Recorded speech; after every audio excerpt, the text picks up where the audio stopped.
Bacci ma kake yi?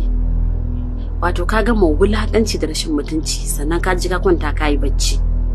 Yanzu ya saboda tsabar wulakanci mahaifiyata ce za ta kira ka ce wai kana zuwa? Kawai ka kashe mata wa sai ka ce wata sa'ar ka? To rashin mutuncin me kuma ne mata? Ta kira ni ina shagon mai aski. Ta yi min maganan akan tana son in zo Lagos tana son gani na da sauransu. Na ce to na yi sauri na katse wayan saboda bai dace mu riga maganan a gaban mai yi min aski ba. Laifin me ne kuma me na faɗa mata kuma da bai dace? In ba wulakanci ba tana magana ka kashe mata waya kana ga mata kana zuwa duk abin da kake duk uzurinka ba za ka iya barin shi ka saurari mahaifiyata ba.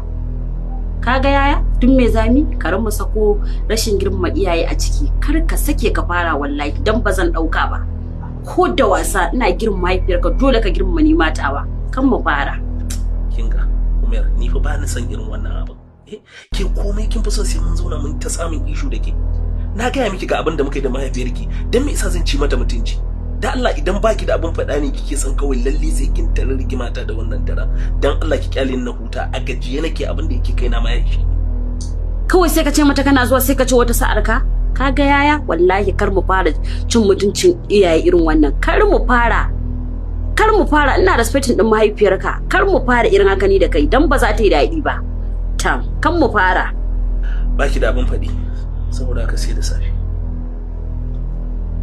Oke, ni ma ka kashe min kenan. A'a, sai dai ba ka yi bacci ba ko yau.